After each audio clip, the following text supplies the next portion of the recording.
Mi ex dijo que nunca sería nadie, así que el día de mi boda, ella fue la mesera que sirvió a los invitados. Eres un mediocre, me había dicho Sandra esa mañana. Un simple mecánico que nunca llegará a nada. No solo me dejó en la calle, sino que también se encargó de cerrarme todas las puertas. Los rumores sobre supuestos robos de piezas en mi antiguo trabajo se extendieron rápidamente. Ningún taller mecánico en la zona quería contratarme. Dormí 3 semanas en mi Chevrolet oxidado. Me duchaba en un gimnasio barato y comía una vez al día. Los 500 USD se esfumaron entre comida y gasolina. Las deudas comenzaron a acumularse, mientras Sandra presumía de su nuevo novio ejecutivo en las redes sociales. Mi único refugio era un café donde me dejaban pasar horas con una taza barata. Una mañana, un Mercedes negro se detuvo frente al local con el motor fallando. El dueño, un hombre mayor, entró maldiciendo porque ningún taller había podido arreglar el problema. Me acerqué ofreciéndole ayuda. La desesperación por conseguir algo de dinero era más fuerte que el orgullo. En 15 minutos, identifiqué y reparé un problema eléctrico que otros habían pasado por alto. Roberto Méndez, dueño de una cadena de talleres especializados, me ofreció trabajo ese mismo día, pero el destino tenía otros planes. A la mañana siguiente, camino a firmar mi contrato, un conductor ebrio impactó mi auto. Desperté en el hospital público con la pierna destrozada, sin trabajo, sin auto y con una deuda médica de 15,000 USD. Desde la cama del hospital, con tornillos en la pierna y dolores que los analgésicos apenas calmaban, veía las fotos de Sandra en Dubái con su nuevo novio. Mientras yo calculaba cómo pagaría los medicamentos, ella presumía cenas en restaurantes exclusivos y hoteles de lujo. Roberto apareció en el hospital una semana después. No podía mantener el puesto vacante durante mi recuperación, pero me ofreció algo mejor. Si lograba certificarme como especialista en sistemas eléctricos de vehículos de lujo, tendría trabajo en su taller principal con un salario 3 veces mayor. Vendí mi celular para comprar manuales técnicos. Las enfermeras, conmovidas por mi situación, me dejaban estudiar bajo la luz del pasillo, después del horario de visitas, entre puntos de sutura y dolorosas sesiones de fisioterapia. Memorizaba diagramas eléctricos y sistemas de inyección. Sandra apareció en el hospital 2 semanas después, no para verme, sino presumiendo su anillo de compromiso. La vi desde lejos, riendo con sus amigas mientras señalaba mi habitación. Su risa resonó por el pasillo. Les dijo que terminaría así esa noche, con la pierna palpitando de dolor y el orgullo por el suelo. Hice una promesa. No solo me recuperaría, me convertiría en alguien que Sandra jamás imaginó que podría hacer. Lo que no sabía era que el camino hacia esa promesa estaría lleno de más obstáculos de los que podía imaginar. Durante mi recuperación en el hospital, las cosas empeoraron. La deuda médica seguía creciendo y el dolor en la pierna era insoportable. Los médicos mencionaron que podría necesitar otra cirugía, otros 10,000 USD que no tenía. Sandra se encargó de difundir entre nuestros conocidos que mi accidente había sido por conducir ebrio, aunque los reportes policiales decían lo contrario. Una mañana, mientras estudiaba mis manuales técnicos, una enfermera nueva entró a mi habitación. Elena, según indicaba su gafete,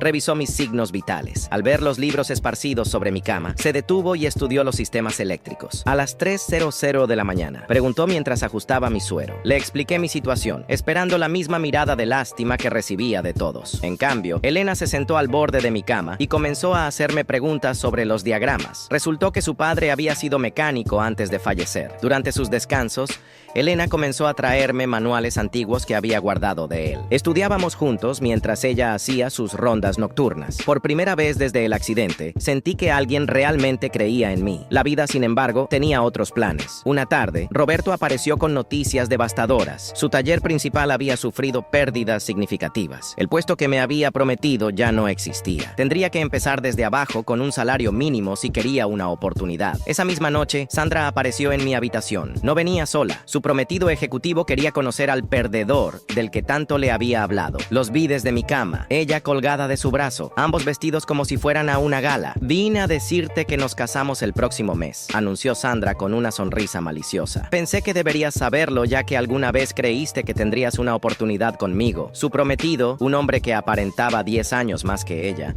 me miró con una mezcla de lástima y desprecio. Sandra me contó sobre tus problemas, dijo sacando su billetera. Quizás esto ayude con tus deudas. Dejó 200 USD sobre mi mesa de noche. Elena entró justo en ese momento sin decir palabra. Tomó el dinero y se lo devolvió al prometido de Sandra. El paciente necesita descansar, dijo con una firmeza que me sorprendió. Creo que ustedes deberían encontrar algo mejor que hacer que atormentar a alguien en recuperación. Después de que se fueron, Elena se quedó conmigo hasta el amanecer ayudándome a estudiar. Mi padre siempre decía que el verdadero carácter de una persona se muestra en sus peores momentos. Me dijo, ¿y tú, a pesar de todo, sigues luchando? Lo que no sabíamos era que esa noche marcaría el comienzo de un cambio radical en nuestras vidas. Sandra y su prometido acababan de cometer un error que transformaría completamente el juego, aunque tardaría meses en revelarse. Después de 3 meses en el hospital, me dieron el alta, pero con una deuda de 25,000 USD. Elena me ayudó a conseguir un pequeño cuarto cerca del hospital, apenas un colchón en el suelo y espacio para mis libros, pero era mejor que la calle. Mi pierna aún no sanaba completamente, pero no podía darme el lujo de seguir sin trabajar. Roberto cumplió su palabra y me dio un puesto en su taller más pequeño,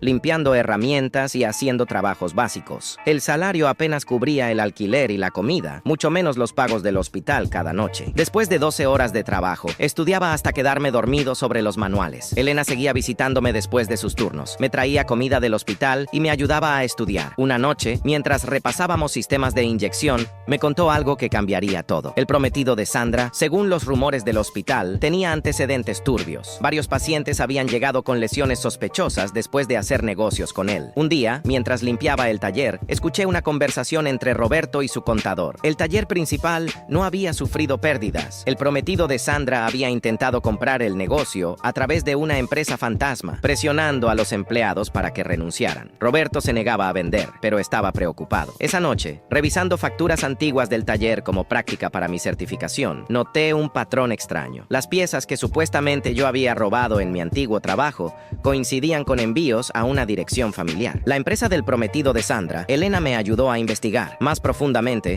Resultó que el prometido de Sandra había estado comprando piezas robadas durante años. Mi despido había sido parte de su plan. Necesitaban un chivo expiatorio para cubrir sus rastros. Sandra llegó al taller una tarde, presumiendo los preparativos de su boda. Se burló de verme limpiando el piso con mi pierna lastimada. No sabía que cada burla suya me daba más fuerzas para ejecutar el plan que estaba formando. Roberto me llamó a su oficina. Esa noche había encontrado mis anotaciones sobre las facturas irregulares. En vez de molestarse, me ofreció algo inesperado. Si conseguía pruebas concretas del fraude, me daría una oportunidad real en el negocio. Lo que Sandra no sabía era que mientras ella planeaba su boda de ensueño, yo estaba a punto de desencadenar una serie de eventos que expondrían toda la verdad. Elena y yo habíamos recopilado suficiente información para destruir no solo el negocio turbio del prometido, sino también la imagen perfecta que Sandra había construido. Las siguientes semanas fueron intensas. Durante el día seguía trabajando en el taller, mientras mi pierna se recuperaba por las noches. Elena y yo organizábamos la información sobre el fraude de piezas robadas. El prometido de Sandra había creado una red compleja. Compraba las piezas robadas a través de talleres pequeños, las legalizaba en su empresa y las revendía a precio de nuevas. Roberto me presentó a un investigador privado, amigo suyo. Le entregamos toda la documentación que teníamos. Mientras tanto, Sandra frecuentaba el taller solo para humillarme. Presumía los preparativos de su boda, que sería en el hotel más lujoso de la ciudad. Deberías venir, me dijo un día con malicia. Necesitaremos meseros extras. Lo que Sandra no sabía era que su prometido estaba bajo investigación. Elena, trabajando en el hospital,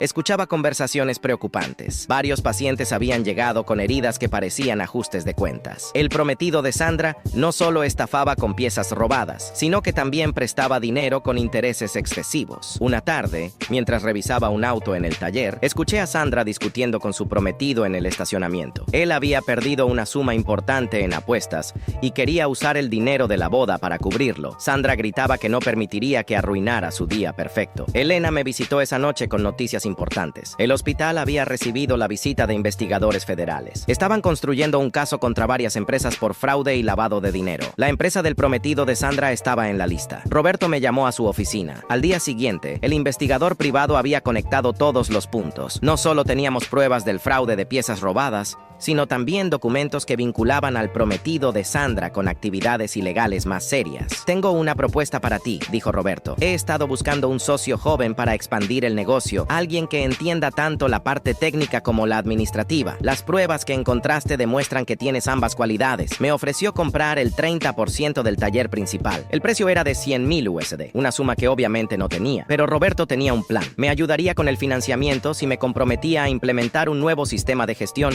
que había estado desarrollando durante mis estudios. Elena me apoyó sin dudarlo. Tu conocimiento vale más que todo el dinero que ese hombre tiene, me dijo. Empezamos a trabajar en el plan de negocios de inmediato, mientras Sandra presumía su próxima vida de lujos. Yo estaba a punto de convertirme en copropietario del taller más prestigioso de la ciudad. La boda de Sandra estaba programada para el mes siguiente. Nadie imaginaba que antes de ese día, su mundo perfecto se desplomaría por completo. El prometido de Sandra había cometido un error fatal al subestimarme, y pronto descubriría que el simple mecánico que tanto despreciaban estaba a punto de cambiar las reglas del juego, mientras mi vida comenzaba a tomar un nuevo rumbo. La de Sandra se desmoronaba sin que ella lo supiera. Una mañana, las autoridades fiscales aparecieron en el taller principal. No venían a investigar, venían a confirmar la legitimidad de mi futura sociedad. Con Roberto, las pruebas que habíamos recopilado sobre el fraude de piezas robadas habían destapado una red mucho más grande. Elena seguía siendo mi apoyo incondicional. Había pedido cambio de turno en el hospital para ayudarme con la documentación por las tardes. Una noche, mientras organizábamos papeles en mi pequeño cuarto, recibimos una llamada inesperada. El prometido de Sandra había sido detenido para interrogatorio. Los eventos se precipitaron rápidamente. La empresa del prometido fue intervenida, las cuentas bancarias congeladas. Sandra apareció en el taller al día siguiente, pero no para burlarse. Esta vez venía desesperada preguntando si sabíamos algo sobre las acusaciones falsas contra su prometido. Es un malentendido, insistía mientras me seguía por el taller. Miguel es un empresario respetable. Alguien está intentando destruir su reputación. La ironía de verla suplicar ayuda a quien tanto había despreciado no me pasó desapercibida. Roberto y yo firmamos el contrato de sociedad esa misma semana. Mi deuda del hospital fue lo primero que pagué con mi parte de las ganancias iniciales. Elena estaba allí, sosteniendo mi mano mientras firmaba los documentos que me convertían en dueño del 30% del taller.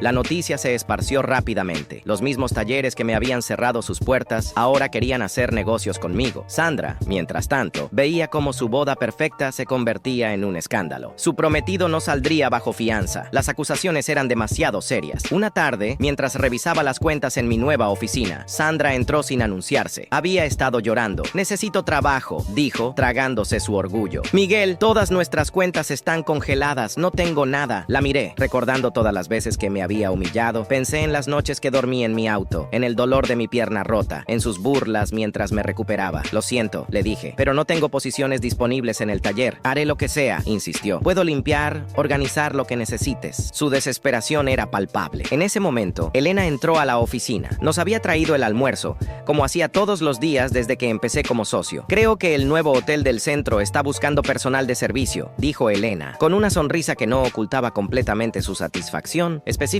para eventos y bodas. Sandra salió de mi oficina derrotada. Lo que no sabía era que su humillación apenas comenzaba. El hotel que Elena había mencionado era exactamente donde yo planeaba celebrar mi propia boda con la mujer que me había apoyado cuando no tenía nada. 2 semanas antes de mi boda con Elena, el caso contra el prometido de Sandra explotó en los medios. No solo había estafado a decenas de personas con las piezas robadas, también había dejado una larga lista de acreedores. Desesperados, las autoridades descubrieron que el anillo de compromiso que le había dado a Sandra era parte de las joyas que aceptaba como garantía de sus préstamos ilegales. El hotel donde trabajaba Sandra, ahora, irónicamente, era el mismo donde celebraríamos nuestra boda. La había visto algunas veces, sirviendo en eventos corporativos con su uniforme negro y la mirada baja. Su transformación de novia privilegiada a personal de servicio era el tema de conversación en los círculos sociales que antes frecuentaba. Elena y yo decidimos mantener los preparativos de nuestra boda discretos, no por vergüenza, sino porque queríamos algo íntimo y significativo. Roberto sería mi padrino, el hombre que me había dado una oportunidad cuando nadie más lo hizo. Merecía ese honor. Una tarde, mientras finalizábamos los detalles con el hotel, Sandra se acercó a nuestra mesa. Tenía que tomar nuestra orden de servicio. Era su trabajo. Ahora sus manos temblaban mientras sostenía la libreta. La suite nupcial está lista para su inspección,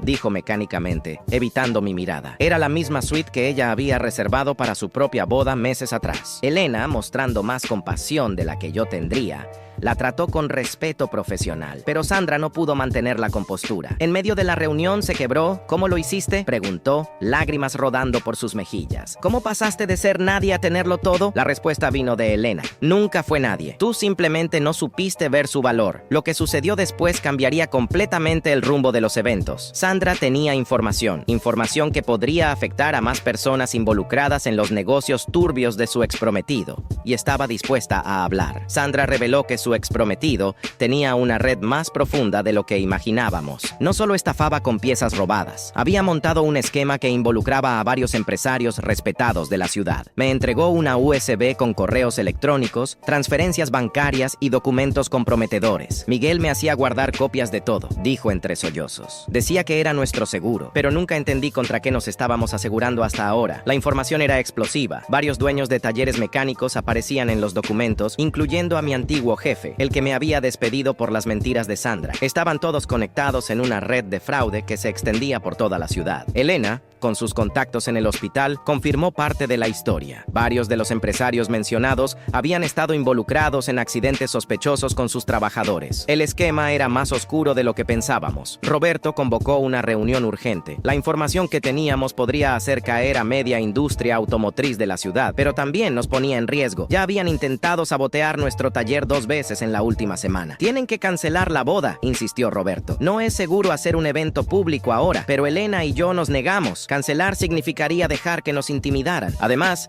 ya habíamos tomado precauciones. La información estaba asegurada en múltiples lugares. Con instrucciones de ser liberadas si algo nos sucedía, Sandra seguía trabajando en el hotel, pero ahora colaboraba secretamente con los investigadores. Su testimonio sería clave para desmantelar la red completa. Su vida también corría peligro. Su exprometido tenía conexiones incluso dentro de la prisión. Una noche, mientras cerrábamos el taller, recibimos una advertencia clara. Mi auto y el de Elena aparecieron con los neumáticos rajados y una nota: la boda se cancela o la novia no llega al altar. Lo que no sabían era que esa amenaza sería su mayor error. Elena no era el tipo de mujer que se dejaba intimidar, y yo ya no era el mecánico asustado que dormía en su auto. Teníamos un plan, y la boda sería solo el principio del fin para todos ellos. Los días siguientes a la amenaza fueron intensos. Elena y yo reforzamos la seguridad del taller, instalando cámaras y contratando un servicio de vigilancia nocturna. Roberto insistía en que estábamos corriendo un riesgo innecesario, pero algo había cambiado en nosotros desde que recibimos esa nota amenazante. Durante una tarde particularmente ocupada en el taller, Sandra apareció sin previo aviso. Su rostro mostraba signos de preocupación mientras cerraba la puerta. Tras de sí, Miguel intentó contactarme desde la cárcel. Susurró, mirando nerviosamente alrededor. Daisy, sabe que estoy hablando con ustedes. Me amenazó con revelar información sobre mi familia si no retiro mi testimonio. Elena, que había venido a traerme el almuerzo, escuchó todo desde la oficina. Se acercó con esa calma que la caracterizaba cuando tomaba decisiones importantes. Sandra, necesitamos que mantengas tu posición en el hotel, dijo Elena. La boda será la trampa perfecta para exponerlos a todos. El plan era arriesgado, pero brillante. La mayoría de los empresarios involucrados en el esquema fraudulento habían confirmado su asistencia a nuestra boda. Era un evento social que no podían permitirse perder sin levantar sospechas. Lo que no sabían era que cada mesa, cada rincón del salón estaría monitoreado. Roberto finalmente entendió nuestra estrategia y comenzó a colaborar activamente. Su experiencia en el negocio nos permitió identificar quiénes serían los más propensos a actuar bajo presión. Una semana antes de la boda recibimos la confirmación que esperábamos. Elena había instalado un sistema de rastreo en su teléfono después de las amenazas y detectamos que alguien la estaba siguiendo en sus trayectos al hospital. No eran amateur. Sabían cómo mantener distancia y cambiar vehículos. La tensión alcanzó su punto máximo cuando descubrimos que uno de nuestros proveedores más confiables estaba filtrando información sobre nuestros movimientos. Lo confronté en su oficina y su confesión reveló algo que no esperábamos. El esquema no solo involucraba piezas robadas, sino también seguros fraudulentos de vida. Los accidentes en los talleres no eran coincidencia. Sandra, desde su posición en el hotel, confirmó que varios de los involucrados habían reservado habitaciones para la noche de la boda. Estaban planeando algo, y nosotros necesitábamos estar un paso adelante. Elena y yo pasamos noches enteras perfeccionando cada detalle. No solo estábamos organizando una boda, estábamos preparando una operación que podría desmantelar años de corrupción. Cada invitado, cada mesa, cada momento estaba calculado. La noche anterior a la boda, mientras revisaba los últimos detalles de seguridad en el taller, recibí Recibí una llamada de un número desconocido. Era la voz de Miguel llamando desde la prisión. Aún estás a tiempo de cancelar todo, dijo con una calma perturbadora. Sandra no es la única que guarda secretos. Elena sabe realmente todo sobre tu pasado. Esa amenaza final confirmó que habíamos tocado un nervio. Estaban desesperados y los desesperados cometen errores. Mientras colgaba el teléfono, una certeza se instaló en mi mente. La boda no sería el final de esta historia, sería el comienzo de su caída. El día de la boda amaneció con una calma engañosa. Mientras me ajustaba el traje frente al espejo, repasaba mentalmente cada detalle del plan. Roberto llegó temprano al taller donde nos preparábamos. Los equipos de vigilancia están en posición, informó, mostrándome las ubicaciones en su teléfono. El detective García confirmó que sus hombres estarán mezclados entre los meseros. Sandra había enviado un mensaje críptico la noche anterior. 3 habitaciones reservadas a último momento, nombres falsos. Sabíamos que estaban planeando algo, pero no podíamos imaginar la magnitud de lo que enfrentaríamos. Elena me llamó desde el hospital. Había insistido en completar su turno de la mañana para no levantar sospechas. Su voz sonaba tensa. Acabo de ver a Martínez, el dueño del taller donde trabajabas, dijo. Está internando a su esposa por una supuesta intoxicación. Me pareció muy conveniente que justo hoy no pueda asistir a la boda. Esa información activó todas las alarmas. Martínez era uno de los principales involucrados en el esquema de seguros fraudulentos. Su ausencia significaba que algo grande se estaba gestando mientras conducía hacia la iglesia. Noté un auto que me seguía a distancia. No era el mismo que había estado vigilando a Elena. Estos eran nuevos.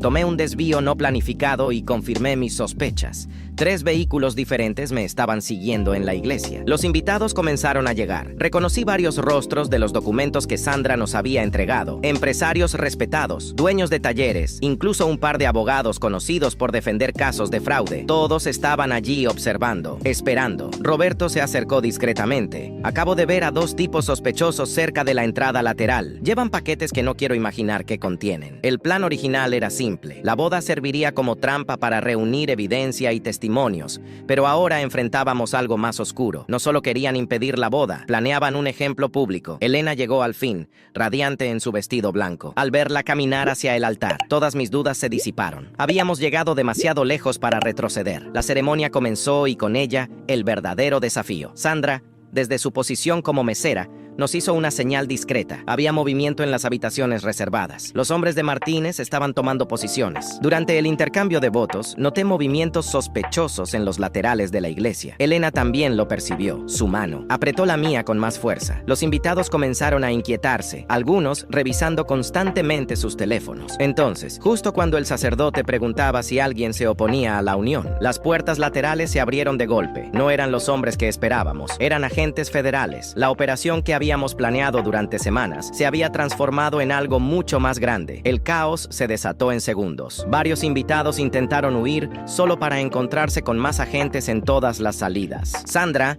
abandonando su disfraz de mesera, comenzó a señalar a los principales implicados. En medio de la confusión, Elena y yo permanecimos en el altar, nuestras manos entrelazadas. Este no era el final que habíamos planeado para nuestra boda, pero de alguna manera parecía perfectamente apropiado. Roberto se acercó rápidamente. Tienen que salir de aquí. Ahora hay más involucrados de los que pensábamos y no todos están en la iglesia. Mientras los agentes realizaban las primeras detenciones, Elena y yo nos escabullimos por la sacristía. Nuestro día de boda se había convertido en el catalizador de algo mucho más grande. La pregunta era, ¿estábamos preparados para las consecuencias que vendrían? Elena y yo nos refugiamos en un pequeño hotel a las afueras de la ciudad. Roberto había insistido en que desapareciéramos por unos días mientras la situación se calmaba. Las noticias en la televisión mostraban las detenciones en la iglesia. 15 empresarios arrestados, incluyendo a 3 de los más respetados dueños de talleres de la ciudad. La red es más grande de lo que pensábamos, dijo Elena, mostrándome mensajes de sus compañeros del hospital. Están investigando a 3 clínicas privadas que colaboraban con el fraude de los seguros. Sandra nos contactó otra vez de un número seguro. Su voz temblaba mientras hablaba. Miguel está furioso. Sus contactos en la prisión dicen que no ha parado de gritar que nos va a hacer pagar por esto. Pero hay algo más, algo que no les había contado. Según Sandra, existía una caja de seguridad en un banco del centro. Miguel guardaba allí documentos que implicaban a jueces y funcionarios públicos. Era su seguro final y ahora planea planeaba usarlo. Si esa información sale a la bus, ninguno de nosotros estará a salvo, advirtió Roberto. Cuando lo pusimos al tanto, tienen conexiones que pueden hacernos desaparecer legalmente. Los días siguientes fueron un constante estado de alerta. Elena tuvo que pedir una licencia en el hospital. Alguien había intentado acceder a su expediente personal. El taller seguía funcionando, pero bajo estrictas medidas de seguridad. Una tarde, mientras revisaba el inventario en el taller, recibió una visita inesperada. Era Martínez, el dueño de mi antiguo taller, recién liberado bajo fianza. ¿Todavía podemos arreglar esto?, dijo, intentando sonar conciliador. Nadie tiene que salir lastimado. Solo necesitamos que Sandra retire su testimonio. Lo enfrenté directamente. ¿Cómo arreglaron lo de los accidentes? ¿Cuántas familias destruyeron con sus fraudes? Su rostro se transformó. Eres igual de estúpido que antes. ¿Crees que tu pequeña boda arruinada es el final? Esto apenas comienza. Esa noche, el taller de Roberto sufrió un incendio. Las cámaras de seguridad captaron a 2 hombres rociando gasolina, pero sus rostros estaban cubiertos. El mensaje era claro. Esto era solo el principio de su venganza. Elena se mantuvo firme a pesar de todo. No vamos a huir, declaró mientras observábamos los daños del incendio. Si corremos ahora, nunca dejarán de perseguirnos. Sandra seguía trabajando en el hotel, ahora bajo protección policial. Su posición nos permitía monitorear las reuniones que los implicados mantenían, intentando reorganizarse. Tras los arrestos, una mañana Elena recibió un sobre en el hospital. Contenía fotos de nosotros, de Roberto, de Sandra, todas tomadas en los últimos días. Junto a las fotos había una nota. La caja de seguridad se abre mañana. Tienen 24 horas para detener todo. Roberto convocó una reunión urgente en lo que quedaba del taller. Tenemos que adelantarnos, dijo, extendiendo un mapa sobre la mesa. Si esos documentos salen a la luz, personas muy poderosas querrán silenciarnos permanentemente. Elena, que había estado inusualmente callada, finalmente habló. Entonces, les daremos algo más grande que nosotros para preocuparse. Su plan era arriesgado, pero podría funcionar. Usaríamos la ambición y el miedo de nuestros enemigos contra ellos mismos. La caja de seguridad se convertiría en su propia trampa, mientras preparábamos todo para el día siguiente. Una certeza se instaló en mi mente. Las próximas 24 horas definirían no solo nuestro futuro, sino también si la justicia finalmente alcanzaría a quienes habían construido un imperio sobre el sufrimiento ajeno. La mañana siguiente, amaneció con una lluvia persistente. Elena y yo nos encontramos con Roberto en un café discreto, a 3 cuadras del banco. Sandra ya estaba en posición en el hotel, monitoreando los movimientos de los implicados que quedaban libres. Martínez y otros 2 acaban de registrarse en el hotel, informó Sandra por mensaje. ¿Están esperando algo o a alguien? El plan era preciso. Sabíamos que Miguel había autorizado la apertura de la caja de seguridad a las 11:00 de la mañana. Su abogado sería quien retiraría los documentos. Lo que ellos no sabían era que teníamos nuestra propia sorpresa preparada. Elena se separó de nosotros para tomar su posición en el hospital cercano. Su papel era crucial. Había identificado a 3 médicos involucrados en el fraude de los seguros que estarían de guardia. Esa mañana, a las 10:30, Roberto recibió una llamada alarmante. Acaban de ver a la esposa de Martínez entrando al banco, susurró. Esto no estaba en el plan. Me tenté inmediatamente. La esposa de Martínez era la única que conocía la verdad completa sobre los accidentes en los talleres. Ella había sido la contadora que ocultó los pagos. Los minutos pasaban con una lentitud insoportable. Desde mi posición podía ver la entrada del banco. El abogado de Miguel llegó puntualmente con un maletín negro y expresión preocupada. A las 10:55 todo se precipitó. La esposa de Martínez salió corriendo del banco, claramente alterada. Segundos después, Martínez y sus hombres emergieron del hotel, dirigiéndose hacia ella. Está sucediendo. La voz de Sandra sonó urgente en el teléfono. Están discutiendo en la calle. Ella tiene algo en la mano. Parece una USB. El abogado de Miguel, al ver la conmoción, intentó retroceder, pero ya era tarde. 2 agentes vestidos de civil lo interceptaron discretamente. La trampa estaba en marcha. De repente, la esposa de Martínez comenzó a gritar en plena calle. Todo está grabado. Cada conversación, cada amenaza. Martínez intentó silenciarla, pero ella se zafó de su agarre. ¿Tú mataste a esas personas? Los accidentes fueron planeados. El caos se desató en segundos. Los hombres de Martínez intentaron contener a su esposa, mientras el abogado de Miguel trataba desesperadamente de alcanzar la puerta del banco. En ese momento, Elena dio la señal desde el hospital. Las ambulancias comenzaron a llegar, aparentemente respondiendo a una emergencia, pero en realidad transportaban más agentes federales. Martínez, acorralado, sacó un arma. El pánico se apoderó de la calle. Su esposa aprovechó la confusión para lanzar la USB hacia donde yo estaba oculto. Todo sucedió en cuestión de segundos. Me lancé a recuperar la USB mientras los agentes reducían a Martínez y su esposa esposa. Gritaban nombres, fechas, detalles que incriminaban a todos los involucrados. El abogado de Miguel intentó huir, pero resbaló en el pavimento mojado. De su maletín cayeron documentos que se esparcieron por la acera.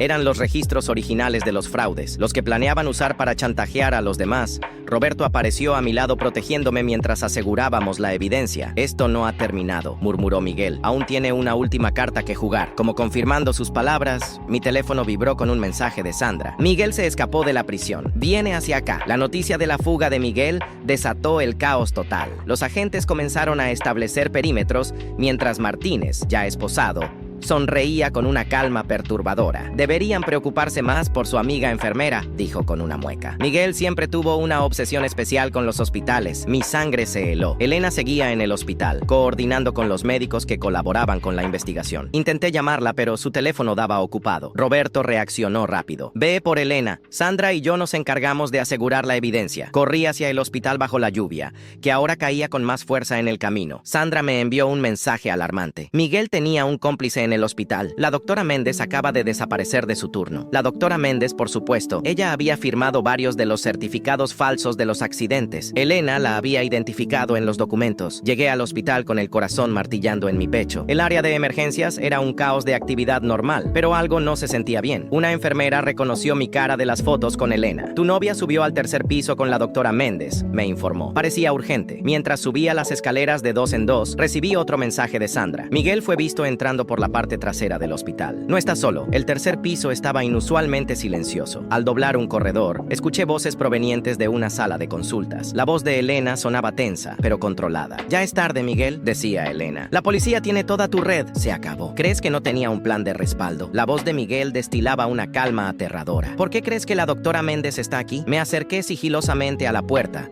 A través del vidrio, pude ver a Elena de pie junto a la ventana. Miguel la apuntaba con un arma, mientras la doctora Méndez revolvía frenéticamente unos archivos. Explicaba: los archivos originales de todos los accidentes están aquí. Con ellos podemos desacreditar cualquier testimonio. En ese momento, Elena hizo algo inesperado. Comenzó a reír, una risa suave, casi compasiva. ¿De verdad creen que no pensamos en eso?, dijo mirando su reloj. Cada minuto que pasan buscando esos archivos, más evidencia se envía automáticamente a las autoridades. Miguel se desconcertó por un segundo, el segundo que necesitaba. Empujé la puerta con toda mi fuerza, golpeándolo. El arma se disparó, pero la bala se incrustó en la pared. Lo que siguió fue caótico. La doctora Méndez intentó huir con los archivos, pero Elena la interceptó con una precisión que solo una enfermera de emergencias podría tener. Yo luchaba con Miguel, quien, a pesar de las esposas, se defendía como un animal acorralado. Los agentes llegaron segundos después, alertados por el disparo. Sandra los había guiado directamente a nuestra ubicación a través de la aplicación de rastreo que Elena había instalado en su teléfono. Mientras esposaban a Miguel y a Méndez, Elena se acercó a mí. Tenía un corte en la mejilla, pero sus ojos brillaban con determinación. Se acabó, susurró, entrelazando sus dedos con los míos. Realmente se acabó, pero en el fondo, ambos sabíamos que esto era solo el principio. La verdadera batalla, la de reconstruir nuestras vidas y enfrentar las consecuencias de todo lo destapado, apenas comenzaba. Los días siguientes a la detención de Miguel y la doctora Méndez fueron una vorágine de declaraciones, papeleo legal y revelaciones impactantes. La evidencia recuperada del hospital, combinada con los documentos de la esposa de Martínez, destapó una red de corrupción que sacudió a toda la ciudad. Elena volvió al trabajo en el hospital una semana después. Ahora, como parte del equipo que reestructuraría el departamento de emergencias, su valentía durante el enfrentamiento con Miguel le había ganado el respeto de toda la administración. Encontraron más archivos falsos, me dijo una tarde mientras cenábamos en nuestro apartamento temporal. Algunos casos se remontan a 5 años atrás. Familias enteras destruidas por estos fraudes. Sandra, por su parte, se convirtió en testigo protegido. Su testimonio fue crucial para conectar todas las piezas del rompecabezas. Antes de entrar al programa de protección, me pidió un último encuentro. Lamento todo el daño que te causé, dijo con lágrimas genuinas en los ojos. Estaba tan ciega por Miguel, por el dinero. Me convertí en alguien que no reconozco. Roberto enfrentaba sus propios desafíos. El incendio había destruido gran parte del taller, pero los seguros legítimos cubrirían la reconstrucción. Mientras tanto, convertimos un galpón cercano en un taller temporal. A veces las cosas tienen que arder para renacer más fuertes, filosofó mientras planificábamos la reconstrucción. Como ese ese taller, nosotros también nos renovamos. La esposa de Martínez se convirtió en una aliada inesperada. Su decisión de entregar la evidencia había sido el punto de quiebre. Durante su testimonio, reveló cómo su esposo había pasado de ser un mecánico respetable a un criminal despiadado. El primer accidente fue realmente un accidente, declaró ante los investigadores. Pero cuando vieron lo fácil que era cobrar el seguro, todo se corrompió. Cada muerte, cada lesión fue fríamente calculada. Después de eso, los arrestos se extendieron como una onda expansiva. 3 jueces fueron suspendidos, pendientes de investigación. 5 clínicas privadas fueron intervenidas. La red que Miguel y Martínez habían construido se desmoronaba pieza por pieza. Elena y yo finalmente pudimos retomar los planes de nuestra boda, aunque de una manera muy diferente a la original. Decidimos hacer algo íntimo solo con las personas que realmente importaban, esta vez sin infiltrados ni cámaras ocultas,